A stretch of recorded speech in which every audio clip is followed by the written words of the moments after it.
នៅផ្ទះខ្ញុំតោះឥឡូវយើងមកមើលគោនៅផ្ទះខ្ញុំទាំងអស់គ្នាបងប្អូនណែណែមួយសណាមួយសក្រោយក៏សណាសប្រាបន្តិចឯប្រានោះណាគឺគេហៅសម្បល់ប្រាបែបហ្នឹងណាដែលមានខ្មៅខ្លះនេះកន្លែងមុខឯងបងប្អូនហើយវាចូលចិត្តតែមកក្រៅហ្មងអាមួយនេះ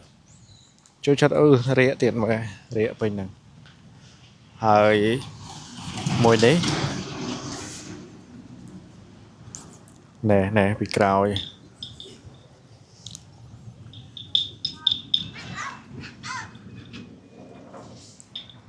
នេះមកពីក្រោយទៅពីមុខវាចាហៀងគេណែ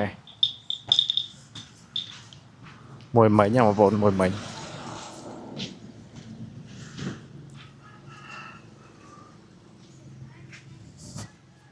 ដងខ្លួនវាអត់ងើបទេបើវាងើបបានដូចថាឃើញអស់ណាមួយនេះបងប្អូនមានគោតម្លាក់ម្នាក់មួយមកតម្លាក់ខាងក្រោមឬក៏ចោលខ្ញុំថតដូចថាផុសឲ្យក៏បានដែរបងប្អូនអាចឆាតមកខ្ញុំឬក៏ comment ក៏បានដែរបងប្អូនដាក់ទីតាំងផងថាទីតាំងនៅណាណានៅគៀកខ្ញុំទៅបានបើនៅឆ្ងាយពេកប្រហែលជាទៅអត់បានទេបងប្អូន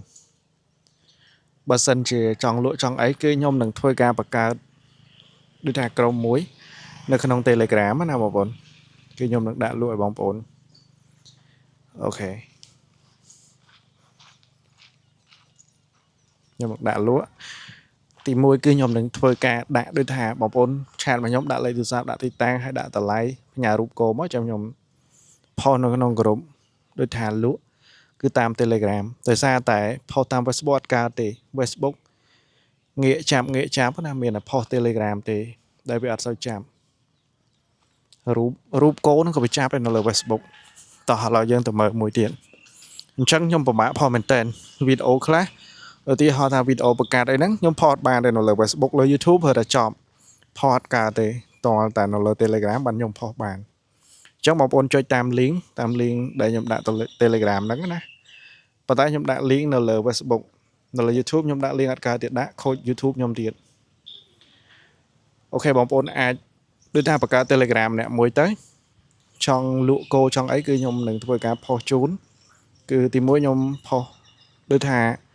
ទីតាំងរបស់បងប្អូនលេខទូរស័ព្ទរបស់បងប្អូនហើយនឹងរូបគោរបស់បងប្អូនឬក៏ជាវីដេអូគឺល្អច្រើនជាងហើយវីដេអូហ្នឹងផ្ញើមកខ្ញុំតាម Telegram គឺច្បាស់បងប្អូនដែលឲ្យបងប្អូនយើងហ្នឹងឃើញច្បាស់លក់ឆាប់ដាច់អញ្ចឹងណាបើសិនតែថតរៀងព្រាលលក់អត់ងាយដាច់ទេអាហ្នឹងបើតាមអ្វីដែលដូចថាខ្ញុំធ្លាប់លក់ឲ្យបងប្អូនយើងណាគឺយើងថតឲ្យច្បាស់ទៅដើម្បីអ្នកទិញមានទំនុកចិត្តហើយអ្វីដែលសំខាន់បំផុតនោះគឺត្រូវការភាពស្មោះត្រង់យ៉ាងម៉េចបងប្អូនគឺទី1បងប្អូនដូចថាអាចនិយាយមកថាគោនឹង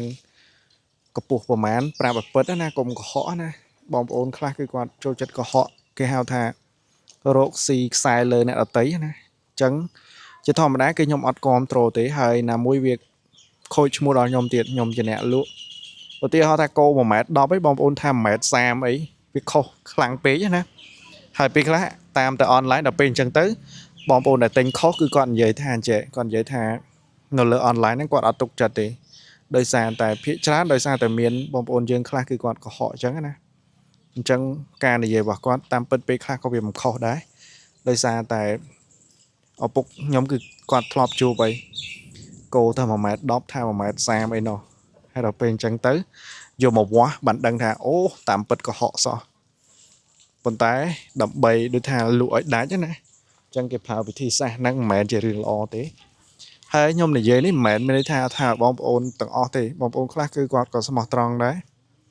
វាដោយមនុស្សហ្នឹងបងប្អូនក្នុងសង្គមយើងនេះវាមានដូចថាអ្នកខ្លះគឺគាត់រកស៊ីស្មោះត្រង់អ្នកខ្លះក៏រកស៊ីលក្ខណៈខ្សែលើគេអីចឹងណាហើយបើសិនជាឧទាហរណ៍ថាឥឡូវបងប្អូនប្រាប់ថា1.20ម៉ែត្រហើយទៅដល់វាស់បានថា1 ម៉ែត្រអីចឹងទៅអញ្ចឹងដល់ពេលគេជឿទុកចិត្តលើខ្ញុំណាគេហ៊ានទិញគោគេជឿលើខ្ញុំហើយដល់ពេលដូចថាខ្ញុំផុសនៅលើ page របស់ខ្ញុំ chẳng vì ai đừng khôi mua nhom tiệt bằng bốn hơi về đây nhom đã lụa bóng bốn nhom ăn bên kịch cầm rái kịch ấy phóng đã phò lụa nữa nè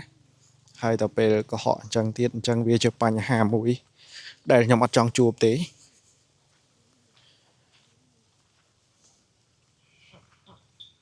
chẳng bạn nhom trôi chật đôi thà nhóm tại nhom tàu khơi bóประมาณคือปานนั้นไงឧទាហរណ៍ថាទៅបងប្អូនប្រាប់ថាម៉ែត្រ50ដល់ពេលខ្ញុំវាស់ឃើញតែម៉ែត្រ20ខ្ញុំប្រកាសជានិយាយថាម៉ែត្រ20ហើយបើម្ចាស់មិនព្រមគឺខ្ញុំអត់ដូចថាអត់អាចផុសឲ្យគាត់ទេខ្ញុំអត់ចូលចិត្តដូចថារកស៊ីកុហកគេទេបងប្អូនយើងរកស៊ីកុហកគេបានតែម្ដងណាបើយើងរកស៊ីស្មោះត្រង់គឺផ្លូវយើងនៅវែងឆ្ងាយអញ្ចឹងយើងរកស៊ីរាប់សិបឆ្នាំទៀតក៏អត់បញ្ហាអីដែរអូខេនេះ like តែខ្ញុំហើយមួយនេះអត់លក់ទេគ្រាន់តែថតចែកជូនបងប្អូនយើងទេសនាណា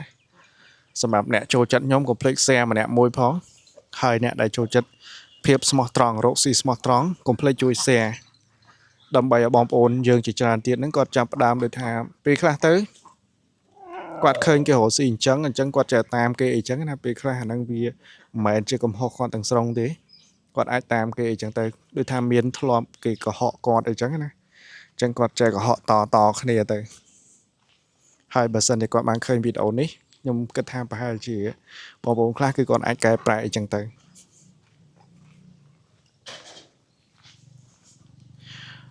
អូខេបងប្អូនចិត្តយប់ហីនេះនៅខាងក្រៅខ្ញុំហើយគោទាំង3នេះគឺនៅផ្ទះខ្ញុំឯណាបងប្អូនខ្លះខ្ញុំផុសដាក់ថានៅផ្ទះខ្ញុំអញ្ចឹងណាគាត់ថាខ្ញុំហ្នឹងមិនមែនជាម្ចាស់គោហ្នឹងទេខ្ញុំគឺជាអ្នកកសែតអ្នកអីណានៃឆ្កុយនិយាយរមនិយាយពាក្យបែបហ្នឹងមានន័យថាខ្សែលើខ្ញុំបានតែបងប្អូនអញ្ចឹងបើសិនជាក្នុងករណីដែលខ្ញុំ unfriend ចោលអីហ្នឹងពេលខ្លះ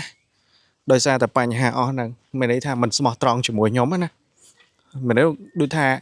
តែខ្សែលើគេខ្សែបានតែម្ដងអីហ្នឹងតែគេដឹងខ្លួនគឺគេប្រយ័ត្នលើយើងហ្នឹងបងប្អូនហើយបើសម្រាប់ខ្ញុំអត់ប្រយ័ត្នជាមួយនឹងបងប្អូនយើងទាំងអស់គ្នាទេដោយសារតែភាគច្រើនគឺខ្ញុំអត់និយាយថាអញ្ចេះណាខ្ញុំសុខចិត្តឲ្យតាក់ទងទៅម្ចាស់អីចឹងទៅអញ្ចឹងគឺខ្ញុំអត់ចូលចិត្តកុហកហ្នឹងទេអីយ៉ាម្នេះហើយប្រហែលជាបងប្អូនខ្លះអាចនឹងខឹងខ្ញុំអាចនឹងចូល comment ថាចេះថាចោះអីចឹងណាប៉ុន្តែអត់អីទេអ្នកដែលខឹងខ្ញុំសំខាន់ឲ្យតែគាត់កែប្រែនៅការកុហករបស់គាត់ហ្នឹងទៅជាស្មោះត្រង់វិញគឺមានន័យថាល្អហើយបងប្អូនអរគុណច្រើនចាំជួបគ្នានៅវីដេអូក្រោយបងប្អូនហើយបើសិនជាមានពាក្យពេចន៍ណាលើសលួសខ្វះខាតឬក៏មានចំណុចណាដែលបងប្អូនមិនពេញចិត្តអូខេខ្ញុំសូមអភ័យទោសអរគុណច្រើនបងប្អូន